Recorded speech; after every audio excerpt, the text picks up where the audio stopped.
Good evening. Welcome to the City Council of Victoria workshop for July 13th. Mayor Funk was not absent today.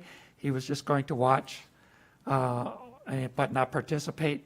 And for those of you that don't remember, back in 2019, we agreed that we were going to take turns being Mayor Pro Tem.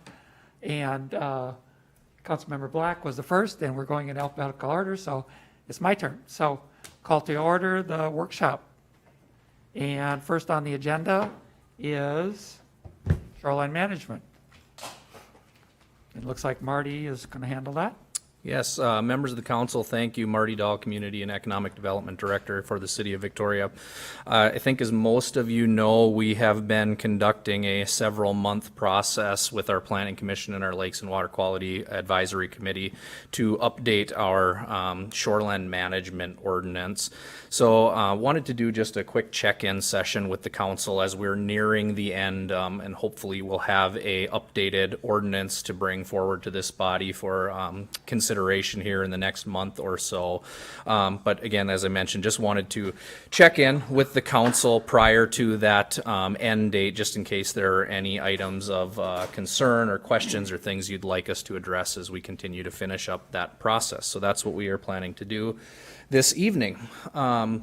So as I mentioned, the City of Victoria, along with most other municipalities and counties, have a shoreline management ordinance that regulates building, zoning, and development within 1,000 feet of designated lakes and water bodies. The table you'll see in front of you are the major lakes, both within the city limits and within our growth area that would be part of the Shoreline Ordinance. There are also a number of other smaller unnamed water bodies and designated tributaries between some of these lakes that fall within the Shoreland district. So just a little background as to where we are with this ordinance and why we're doing what we're doing. So the Minnesota Department of Natural Resources has jurisdiction on public waters as well as review authority over any developments within a shoreline district. And the City of Victoria's last significant review and update was done in 2002 on its shoreline management ordinance. Well, since then, in 2017, the DNR developed an updated shoreline management model ordinance. So cities and municipalities and counties have been encouraged to look at that model ordinance and adopt their ordinances to try to become more in line with the DNR's model ordinance, which contains a number of best practices and regulations to govern development and zoning within the shoreline district. And cities and counties that do adopt an ordinance that is approved by the DNR have fewer review requirements, I would say, when it comes to development. So right now, if we have a development that happens within a shoreline district, the DNR is required to review that development. They have an opportunity to provide feedback. They do not necessarily have an approval or denial authority within those projects, but they are able to provide feedback and recommendations and encouragement. If the city or county has an ordinance that is approved by the DNR, we no longer need to go through that extra step of review when it comes to those development projects.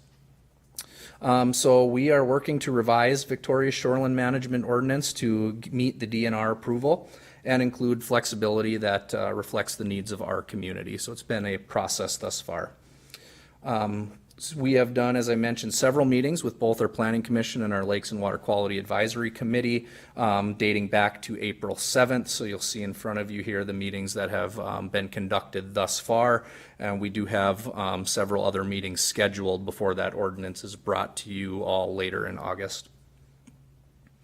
So our current status, there has been, through those meetings, several revisions to the red line DNR model ordinance. As I mentioned, I don't think we are complete yet. I think we still have some items that need discussion in those bodies, but we felt like we were in a pretty good place to bring this information to this body to be able to review and discuss and ask any questions. We also did just 2 weeks ago, the end of the week before last, receive some initial feedback from the DNR. So you may have noticed that in the red lines in your ordinances you were reviewing in your background packet. And during tonight's meeting, we are going to discuss some of the highlights that are in the current red line so that we're able to provide any feedback to the Planning Commission as they work to finalize that draft ordinance. These are the areas that I will specifically be highlighting and calling out. Of course, if there's any other areas within that red line when you've done your background review, please feel free to bring up those questions. I do have a copy of the ordinance, the red line ordinance, available to pull up on the screen if we need to, or if there are other areas of interest that you want to get further clarification or need additional information. But wanted to talk about this evening some of the definitions, the section on nonconformities, land uses, lot area and width standards, controlled access lots, placement, height, and design standards, water-oriented accessory structures, vegetation management, stormwater management, and residential planned unit developments. Those are some of the areas that I wouldn't necessarily say would be significant changes from the current ordinance. Some have are different than what we currently have in place, and other areas are some flexibility requests that we as the city are planning to intend to ask the DNR. So just wanted to talk through those. Those are some of the more highlighted areas.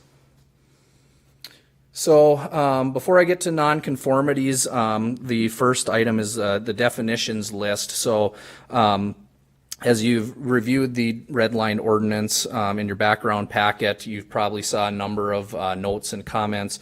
Our intention was initially to try to make sure that any definition within the Shoreland Ordinance was the same as a general definition. If there was an existing general definition, we didn't want to have conflicting definitions between that specific ordinance and the general list of definitions in our ordinance.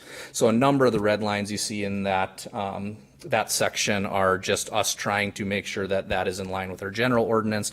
And as you probably saw from the DNR feedback, there were a few definitions that they are asking us to keep as their model language, which when we bring the updated ordinance to you all, we will likely also be asking to modify the city's general definition, again, just because we want to make sure that those definitions are not conflicting and are saying the same things. So unless there are any specific questions about any of the terms and definitions, I'll move on. All right. So the next major section is nonconformities that I'd like to talk about tonight. So this is a section that is in our current City of Victoria ordinance that does not exist in the DNR's model ordinance. For anything that the city wishes to ask for that the DNR might consider to be less restrictive than their DNR model ordinance, you go through a process for a flexibility request. So this is one of the items that is right now on our list of flexibility requests for the DNR. And typically the DNR looks for offsetting higher standards if a city's asking for flexibility in a certain area. So currently in our existing ordinance, and then as well as in the current version of the red line, we have a section on nonconformities that talks about allowing additions or expansions to the outside dimensions of an existing non-conforming structure located outside of the shore impact zone on a non-conforming lot, and that may be permitted without a variance if it meets the following standards: that it doesn't get any closer to the water, it doesn't increase in height beyond what the current height is, it adheres to any additional side yard setbacks that are in the underlying zoning district, and it doesn't exceed the allowable impervious surface standards. Essentially, this clause is to allow it for folks that have a wide lot in a shoreline district, if they have the ability to expand their width and still meet their side yard setbacks, they're not further encroaching to the water. They're not going beyond their 25% impervious, that they're allowed to do that without a variance. The DNR in the feedback that was noted in the red line ordinance says they are open to this flexibility, but they are requesting some offsetting higher standards, as I mentioned, is typical, such as some clause or requirement to restore or establish a riparian buffer in these instances where a existing home is already closer to the water than it should be allowed under ordinance. So this is one of those items. We have not had a planning commission meeting since we've gotten the DNR feedback, so this will be one of the items with the DNR's feedback that we'll be bringing back to the planning commission to discuss further. How do you do this? How would an individual landowner do this? There would probably be some sort of vegetation planting requirement, some sort of native shoreline vegetation planting requirement versus having turf grass all the way to the shoreline. That would probably be the type of thing that the DNR is looking to have included as to offset the flexibility. Oh, so you're saying that if they were to expand and they still stayed within their 25% of whatever the percentage is, that in order to do that, the DNR wants them to provide a buffer? Yeah, to either restore or establish some sort of buffer area. The buffer areas and the shore impact zones and the areas right along the shoreline are high importance to the DNR, so they'd be Right. looking for some additional protection of that area right along the shoreline. All right. And again, this right now is just the initial feedback we've gotten from the DNR. So again, you are the first body to hear this feedback. So we'll also be taking this to the Planning Commission to discuss. We'll have further conversations with the DNR as well. But this is one of the things that they had asked, saying that they would be open to approving this flexibility with some additional offsetting standards. This is pretty general, and if I was a homeowner or a landowner, I mean, I'd want to get this cleared with the DNR before I even did anything. Mm-hmm. Because this could be anything. Mm-hmm. I mean, Yeah, it would have to be, we would have to include in the ordinance, depending on, you know, if we decide to put in this offsetting standard and do this, it would have to be very clear what would be asked of those homeowners to, you know, what does restoration of a buffer, what does establishment of a buffer mean? We'd want to have some clear guidelines from the DNR, again, so that we can make those decisions and determine at a staff level if we think it's something that is adequate. Is this something that we think is gonna be asked for from the homes around the lake? I don't know that it's going to be all that common. And again, this is something, the only reason we have this in here now is because it is part of the current ordinance. So it was something that the Planning Commission wanted to be able to maintain that flexibility. But I don't know how likely this would be to happen. We haven't done a full inventory on how many non-conforming homes we have to see how much potential there is that this clause would even come into play. Okay, so we're just kinda guessing at this? At this specific item, yeah, we don't know how many specifically non-conforming homes we have. Should we know? It's probably something we could find out. It'll take a lot of digging through building permits and that sort of thing, but it is certainly something that could likely be found out. I don't know that it would be 100%, but could probably start to get a sense. Certainly. To Councilmember Voigt's question, this comment, this slide you've got up, isn't saying that that there's going to be an open-ended, if you get to expand a nonconformity, you have to give something, we don't know what, back. Rather, you're saying that the DNR has said to approve your code, where you would allow the expansion of a non-conforming house that's closer to the lake than otherwise is allowed. In order for the DNR to allow that, they want you to write into the code something that says you will get something in exchange for it. So it will be specific. Homeowners will know, yes. Pee like this and they. No. And again, this is we're in this situation right now where we are passing back and forth a Word document with track changes and comments. So you are seeing the most updated version, which has those comments from the DNR, and that I'm trying to relay the sense of what those comments are. But to Attorney Vose's point, right, this is the latest comment from the DNR in this section, essentially saying we will allow, or we would entertain allowing this flexibility, but we would want something written into the code that required a higher offsetting standard. Okay. All right. right, and then continuing with nonconformities, again, this is something else that is in the current City of Victoria Shoreland Ordinance that states that lots of record with an existing non-conforming structure that will be removed or nearly removed down to the existing foundation, so essentially a tear down, may apply for a variance to maintain that existing nonconformity. So if you've got a nonconforming home that's 75 feet from the water's edge and the ordinary high water line setback is 100, that homeowner under our current ordinance can tear that home down and rebuild, keeping that nonconformity if they meet these other standards that are listed. So it's that it cannot further encroach into the setback, and that if it's already 50 feet or less, then variance cannot be allowed. And then there's also a calculation. I left out the calculation just so it would fit on the slide, but in our ordinance we have a calculation that requires an increase in side yard setbacks for every foot that it is encroaching on the high water line setback, and then also a reduction in height for every foot that structure encroaches into that water line setback. So the DNR's comments on this is also that they were open to allowing this flexibility, but again would be looking for some additional standards, requesting that height limits be set to no higher than 25 feet regardless of that calculation, not allowing permeable pavement for driveways. And they did have a question, which is a question we'll be raising with the Planning Commission next meeting when we discuss this, as to why the city would want to maintain that nonconformity with those tear downs.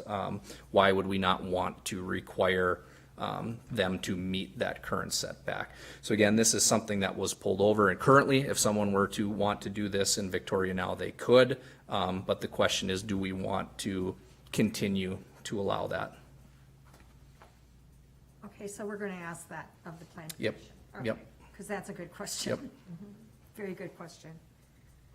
Any other questions on nonconformities? All right, moving on.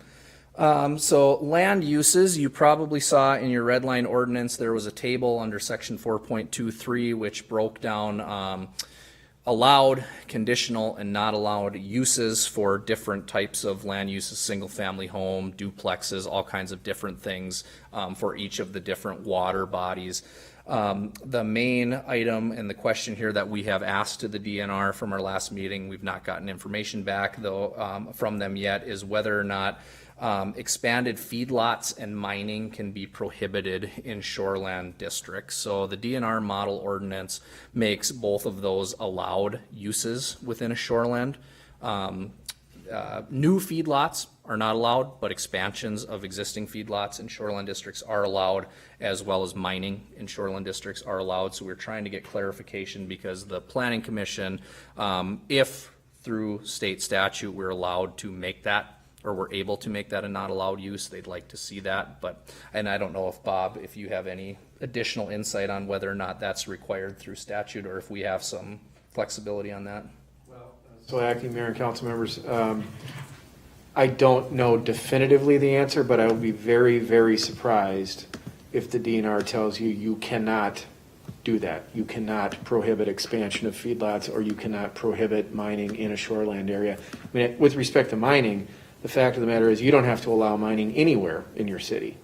So certainly you cannot allow it in a shoreland area. As to expansion of feedlots, I don't think there's anything special about that, but I'll be happy to take a look at the DNR response.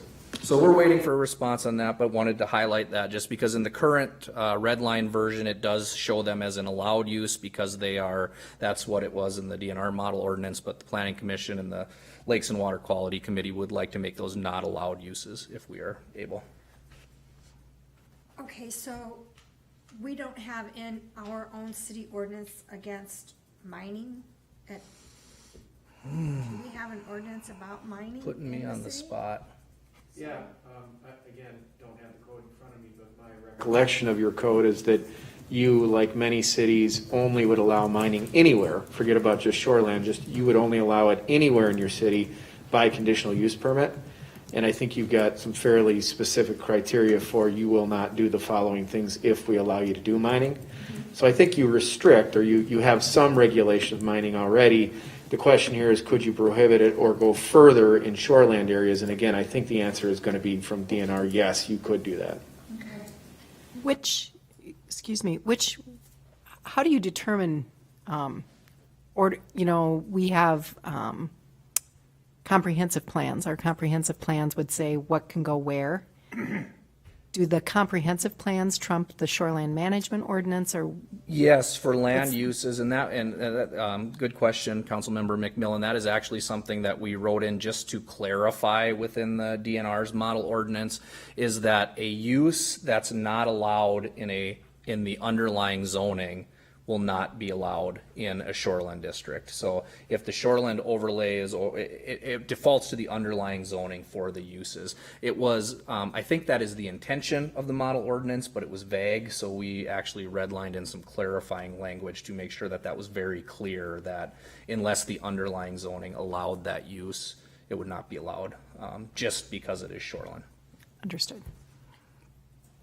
And feedlots, are you talking about animal? Yeah, feedlots, cattle mostly, ag uses. Okay, so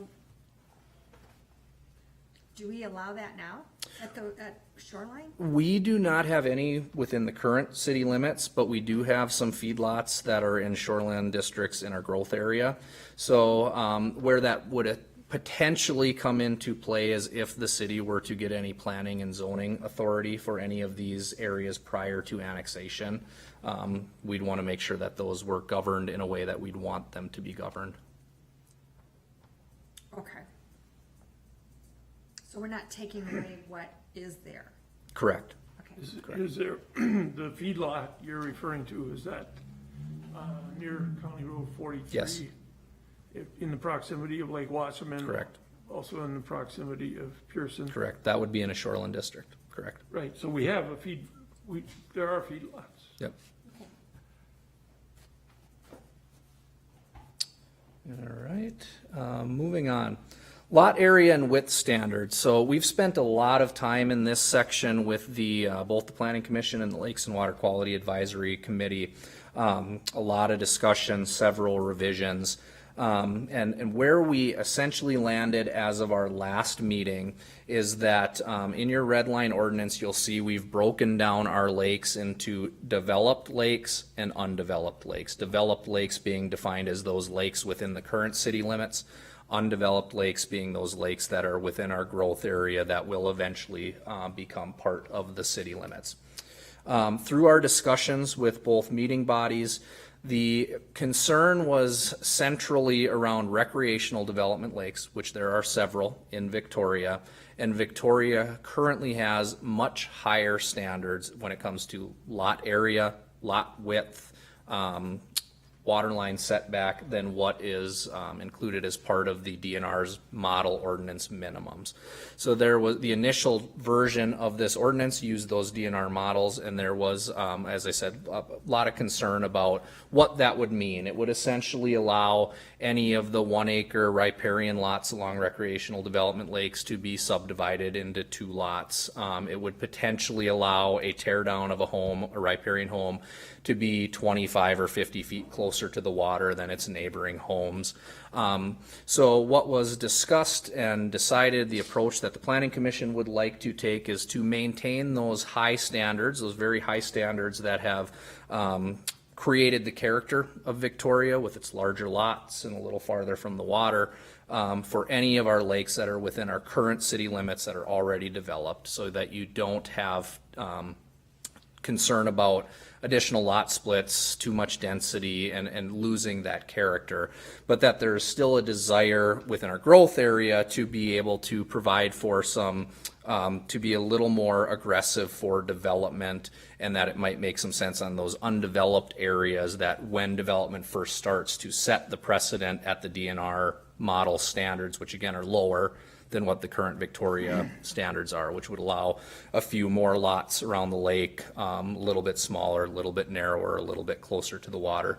And I've actually got some tables here coming up that will kind of demonstrate what those differences are. As I mentioned, we'd be looking for higher than DNR standards for all lakes within current city limits. We'd be looking to hit the DNR standards for all the lakes in the growth area, with the exception of smaller lot size for natural environment lakes, which I'll talk about as we jump into these tables. So this is a little small, but you can see the top line on this table. This is the minimum lot area. Top line is the DNR model ordinance, what their minimum standards are. The line below is Victoria's current requirements when it comes to both riparian and non-riparian for the 3 different types of lakes. And then below that, we've got what would be proposed for the developed lakes, which you will see is what is exactly the same as current, and then what would be proposed for those undeveloped lakes. The biggest changes, again, being the riparian recreational development, going to the DNR standards of essentially a half an acre versus a full acre.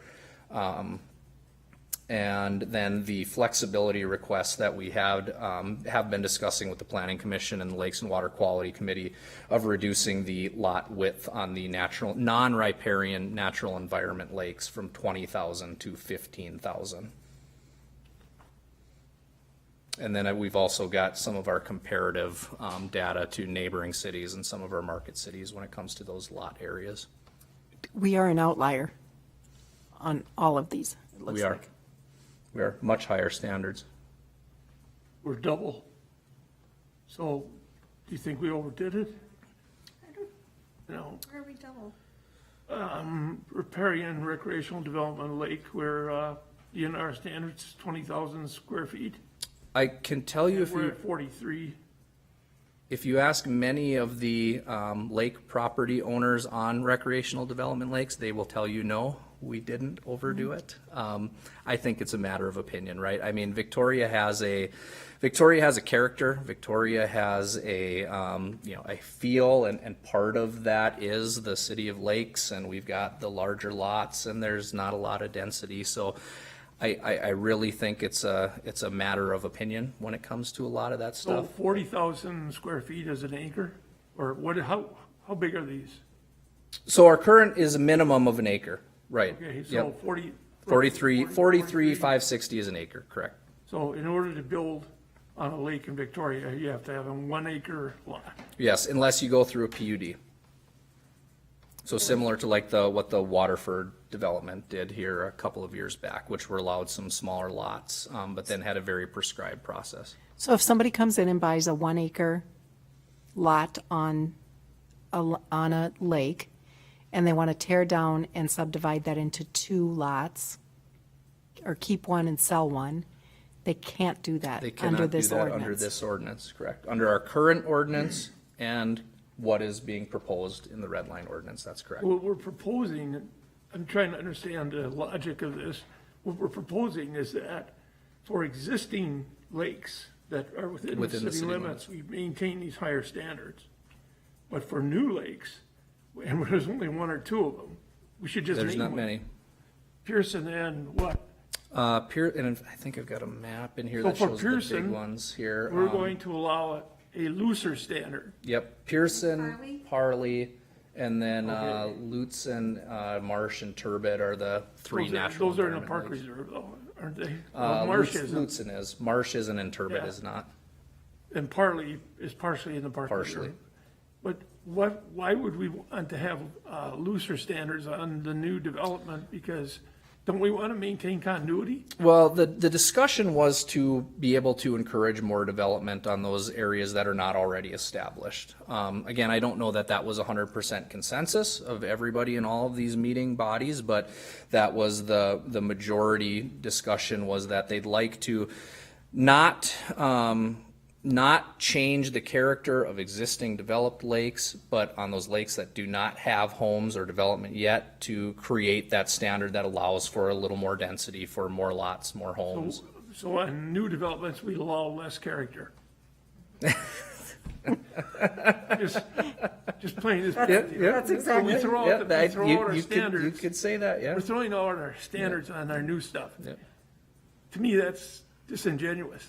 I mean, what the hell, you know? I think they were trying to figure out a way to allow everyone to be able to live on the lake instead of just people that have a lot of money. Well, I used to live on a lake. I'm just playing the devil's advocate here, but to me, I go one way or another on all lakes. I mean, if you want people to have an opportunity to live on one of our lakes, then it should be economical everywhere, not just, Right. But or just keep the standard consistent. And this is a tough one. Like I said, we've had a lot of discussion. You've probably seen some of the public feedback that's come through from some of the folks. This is a very controversial one. Like I said, there are people that live on these lakes, specifically the recreational development lakes, that are very adamant that we should not be reducing our standards. But to your point, council member vote, does that mean if that's the standard, should that be the standard across the board? Yeah. We deal with existing homes. There's a number of lots on Pearson that are far less than an acre. Yeah, Cabins. in practicality, if they were a lot of record, even if they were in the township, they would be grandfathered in as a legal non-conforming. Right. So any lots that were existing, if and when the city were to annex that property, would become a legal non-conforming property. And much of Pearson is already developed in that manner. So I think it's kind of a moot point. Well, Parley isn't developed though. Parley is not, So- correct. And that's a beautiful lake. Parley's Yeah. beautiful. Yeah, we're creating a double standard. That's just my question. We're intentionally, overtly creating a double standard. Yeah. Is this is this operating procedure for us? You know, just doesn't, he's like, No, I'm agreeing with the feedback. This is all great feedback that is going to help the overtly planning creating a commission. double standard, overtly. It's right out there. Well, and certainly when you start to market Lakeshore, and if you have a smaller lot size, it attracts a different market. So this is one of those things, developers build what they can sell. yeah. So, at some point in time, are we telling developers, here's what you can sell? So I think what I'm hearing from the council is that, for our feedback to the planning commission, is that the council is not necessarily sold on the reduction of those standards in the growth area lakes. Is that an adequate Or don't tie the hands of the people who, summarization?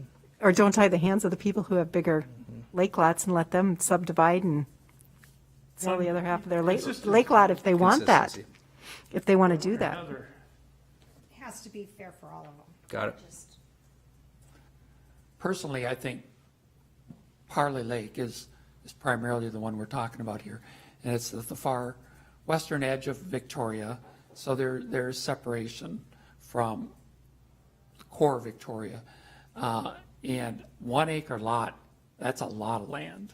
It's a lot of land to upkeep. And I get the thought process of trying to create some kind of uniformity, and that does kind of make sense. But that's a big lot, and that's an expensive lot. And personally, I'd be in favor of the lowering the standards to a half-acre lot. I agree with you.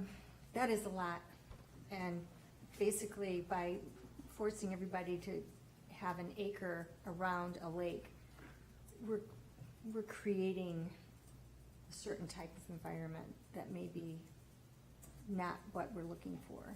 I don't disagree with you.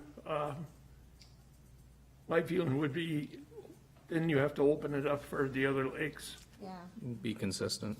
yeah, I agree. I disagree with that because people that have purchased homes on Schutz Lake, they expect it. They expect it to stay that way with the large lots around there. If you allow a change, you're going to see tear downs left and right. Really? And I don't think that's what we want. Yeah, there is the potential on those existing recreational development lakes within the city limits that you could double in density with those acre lots if they were to go down. If you had tear downs and could split those, assuming they could meet the width I would think requirements. the difference in the size of the lots would have something to do with the size of the lake. And so on a tiny lake, you would allow smaller Only lots. so many Or- lots on or a so many certain lots. size lake. Is that what you're saying? And there are different, if I jump back here, so there are different standards when you're looking at both lot area and the lot width based on the three different types of lakes: general development, recreational development, and natural environment. Natural environment tend to be the smaller lakes. Recreational development are more of the mid-size, and the general development. In fact, Lake Minnetonka is really the only developed lake that is a general development lake within Victoria. We also do have Bavaria Lake, that we have some shoreland that are within that 1,000 feet that fall under the shoreland district of Bavaria, but they don't, no riparian in Victoria. So we're really only talking about, especially when we're looking at the future growth areas, the recreational development and the natural environment. Okay. So what did we decide? And I don't know that we need a decision here. I mean, I think, again, we've got a number of discussions. I think this is good feedback. This is all things that's going to help the Planning Commission and the Lakes and Water Quality Committee as they continue their discussion on this. So I think that's good feedback. All right. So moving on then from the width and the area, another item, and how much time do we have here? A little bit yet. Controlled access lots. So for those who are unaware, a controlled access lot is a privately owned lot that's part of a development that it has shared access for those homeowners through an HOA. I mentioned the Waterford development that was done through a PUD. The Waterford development has a controlled access lot that the homeowners association are all allowed to use. Through discussion with the LQAC and the Planning Commission, both of those bodies, the consensus was that controlled access lots can be useful and can be a good thing to have an opportunity to have. They would want them to be a conditional use, so that they'd have to go through a process, either through the PUD process or something else where there would be discussion and public input. And that it would need to be created as part of a subdivision, so that someone couldn't come and just buy a lot on the lake shore and turn it into a controlled access lot. It would have to be part of a subdivision, and that there'd be a requirement for an HOA to be part of that. Where there is some disagreement is in the current DNR model ordinance. They indicate that they allow up to 6 watercraft to be located on those controlled access lots. I believe the Waterford only has 1 dock. So there is some differing of opinions, and again, this is an item that needs some additional discussion as to in those controlled access lots, do we put a restriction on how many boats can be moored there, how many docks? There was some question as to whether it makes a difference whether they are rental type boats that are owned by the HOA that anyone can use, or if they are private boats. So those are the types of things we've been talking about in those meeting bodies. But again, that seems to be the one piece of this item that is still up for discussion.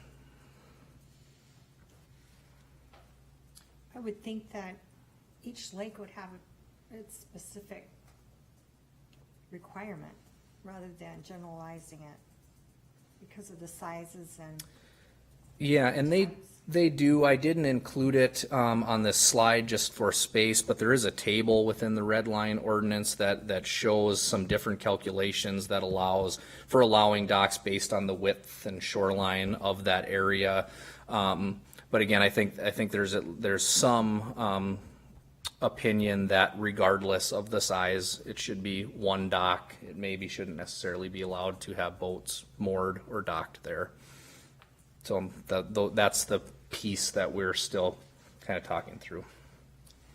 They're saying that we should decide that, or the homeowners association should. We want to have, whatever we decide as a city is how we want to move forward in the city. I think we want to include in the ordinance, right? But I think it's something that is undecided, at least in the meetings we've had, as to what the city's opinion is on that. Do we know what other cities are doing? You know, we're pulling that all together for the next planning commission meeting. So we've started doing some research. We're going to look at the LMCD's dock requirements when it comes to some of these shared access areas. So we are pulling some comparison. I don't have it for this meeting tonight, but we're planning to pull that together for the next planning meeting. Okay. Any other questions on controlled access lots? All right, I think we talked about this, differing opinions on the docking and mooring. So the next section, placement, height, and design of structures. Again, this was related to that ordinary high water line setback, similar to the lot area and lot width discussion about the difference between the city's existing standards and the DNR model standards. And then in addition, we do have in our current red line ordinance a flexibility request, which the DNR seems, at least at this point, pretty open to, is changing the minimum height from 25 feet to 35 feet. The reason being is that it's the minimum height in our residential districts. So if that were to be reduced to 25 feet in the new ordinance, we would create a lot of non-conforming homes. So and again, the DNR seems open to that request since it lines up with our existing residential districts.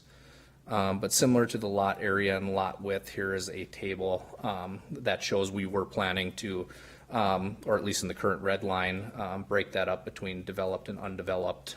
But again, I think this falls in line with the feedback that we talked about with the lot area and lot width as well. Any questions?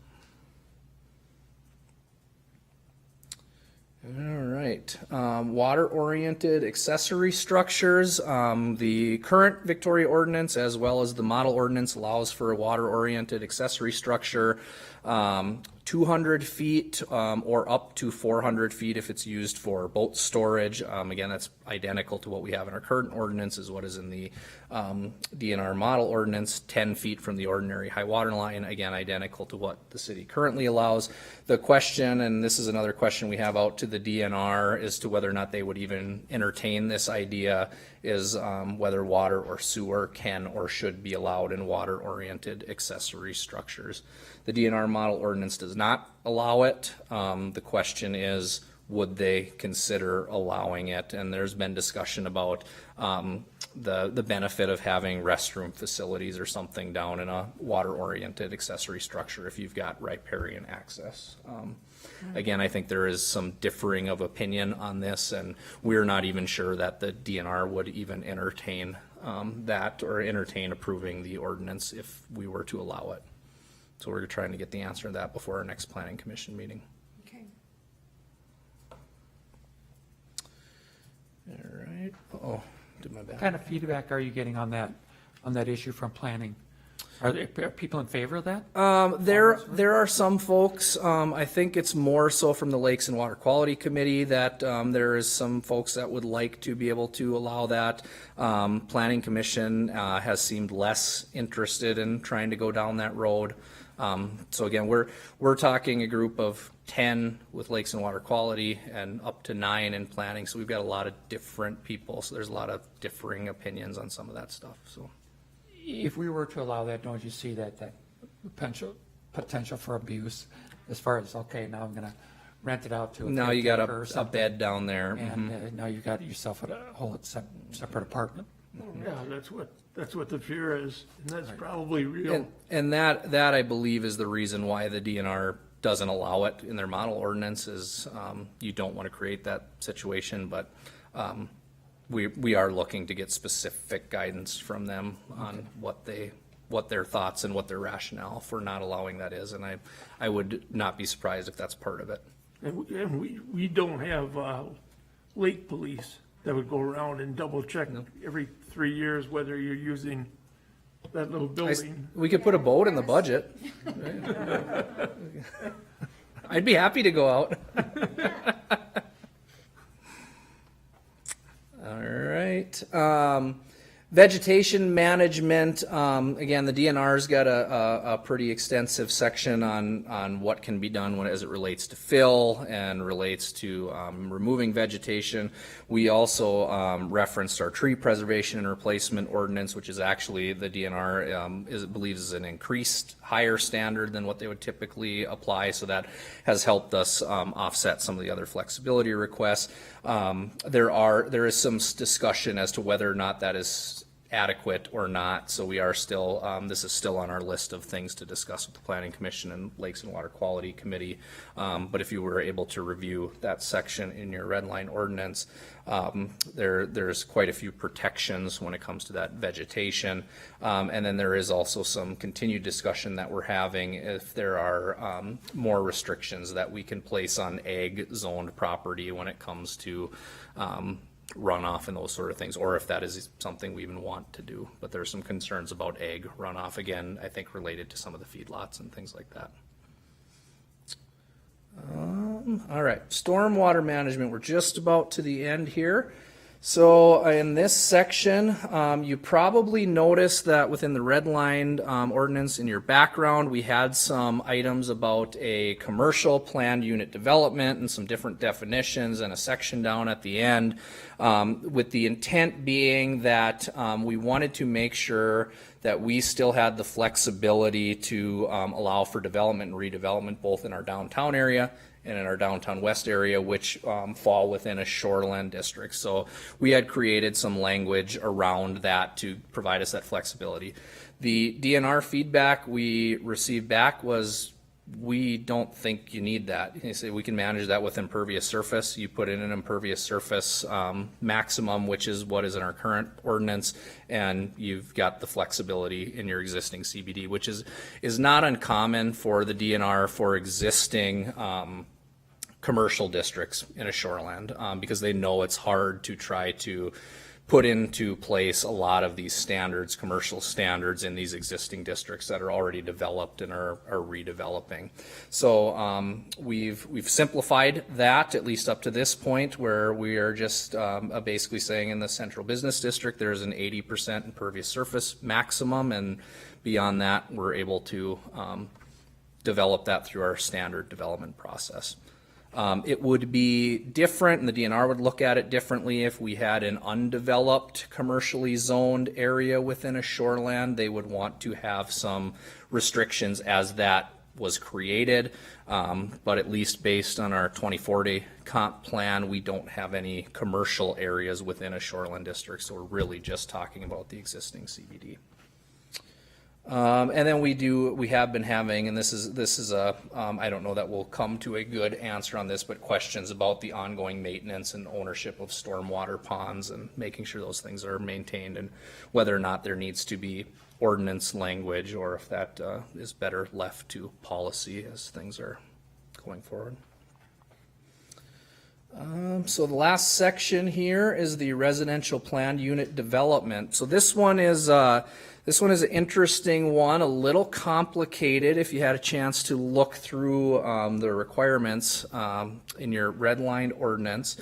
So the DNR has a very prescriptive process for what qualifies to allow for a PUD in a shoreline district. I think we are all more used to when we're doing PUD, it's more of an open negotiation where the developer may propose some smaller lots, but then are supposed to provide some sort of benefit in return. But it's really more of a negotiation process. In the Shoreland District and in the DNR's model ordinance, it's a very prescribed process, which gives steps to determine how much density is allowed and how that is supposed to break out.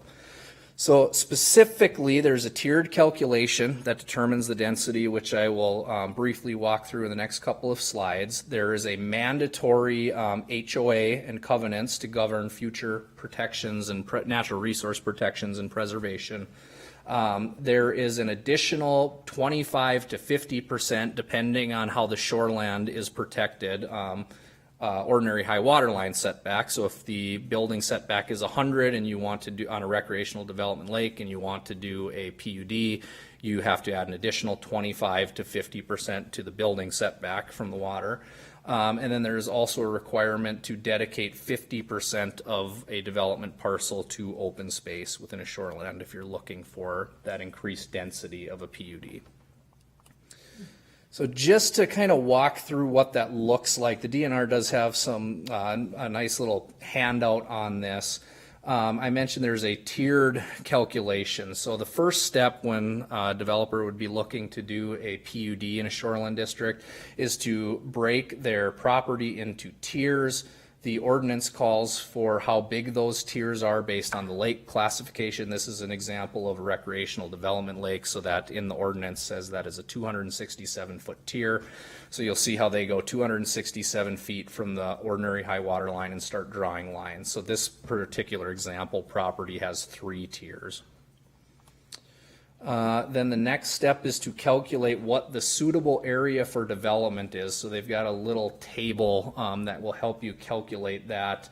So you exclude your wetlands, your bluffs, any land that's below the ordinary high water line, and any other unsuitable areas that would be counted towards your 50% open space.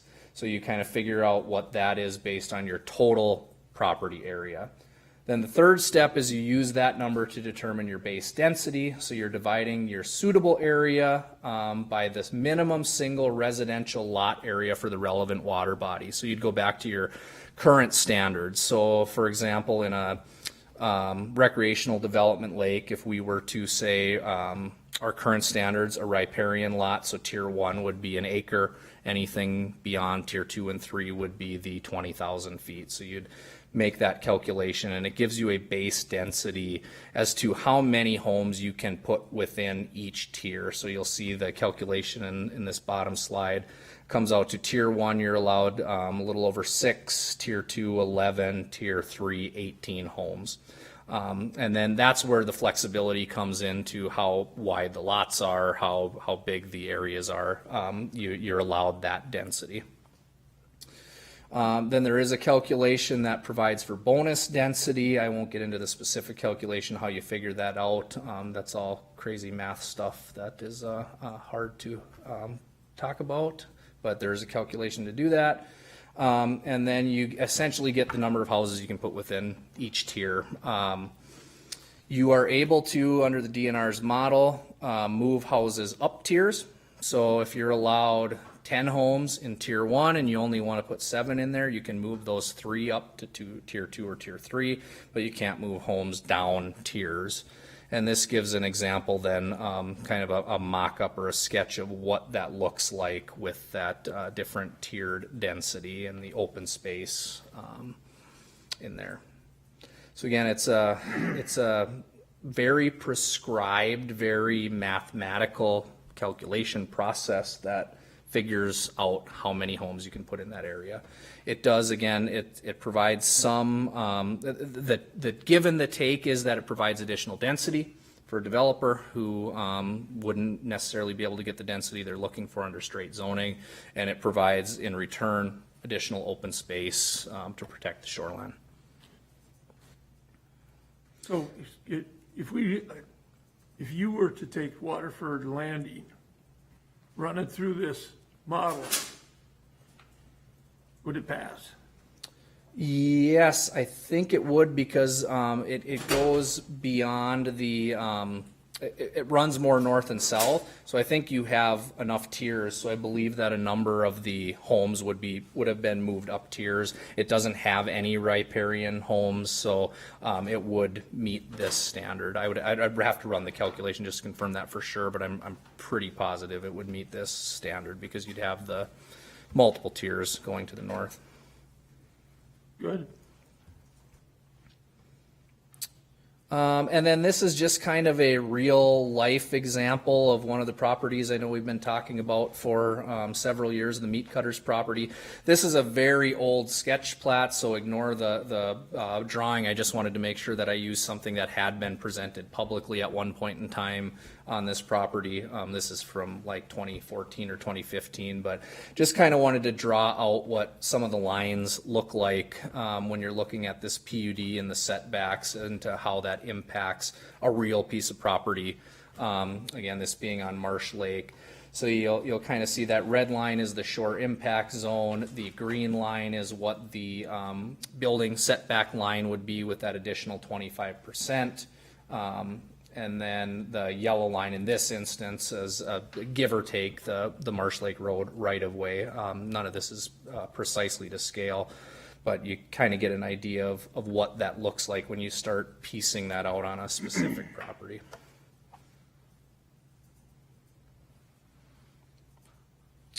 As I conclude, as I mentioned, we've got a number of meetings still on the docket as we move forward. We had our discussion tonight. We've got another LQAC discussion on Thursday.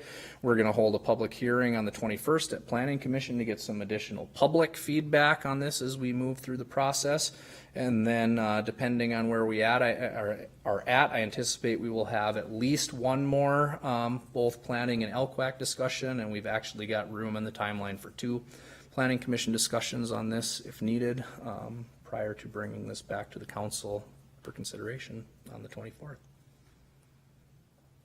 And that concludes my presentation. So take any additional questions. Any questions, comments, staff? I'm good. All good? Okay, thanks, Marty. And thank you. with that, could I have a motion to adjourn our workshop? So moved. Second? For a second? Second by Councilmember Black, and we are all in favor? All in Aye. favor? Aye. Aye. All opposed? Hearing none, we are adjourned. Judy, you are the vice president for the EDA, so you will conduct the EDA. I don't know.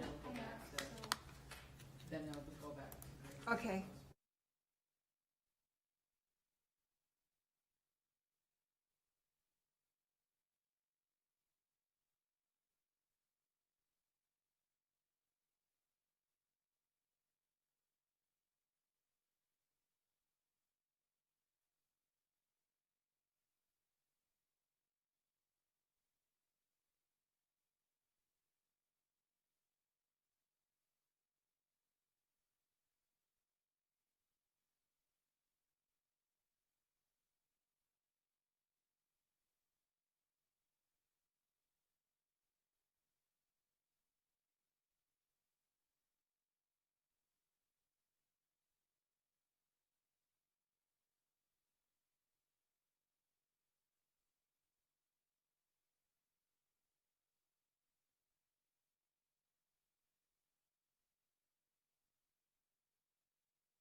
everyone. I'd like to call to order the EDA meeting, Monday, July 13th.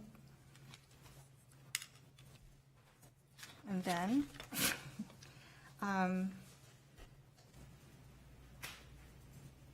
we start out by approving the minutes. I make a motion that we approve the EDA minutes of 12/16/2019. Second motion. All approved? Aye. Aye. Nay? Okay, everything's approved.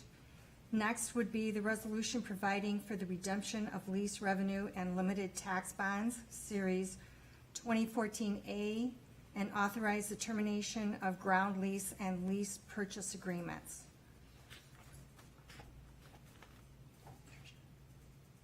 Do we have a, Tricia? is that Trish? Okay, Trish, your turn. Thank you, Councilmember Black. Good evening, Council.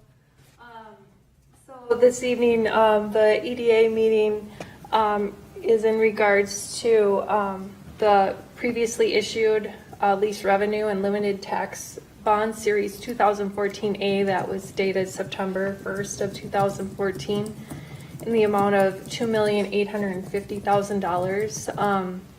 Those proceeds were used to finance the acquisition, construction, and equipment of the City Hall. The city currently leases the facility through a ground lease and lease purchase agreement between the EDA and the city. And the city has determined to exercise this option to terminate the lease agreements and purchase the facility from the EDA by prepaying the Series 2014A bonds and refunding them with Series 2020A CIP refunding bonds.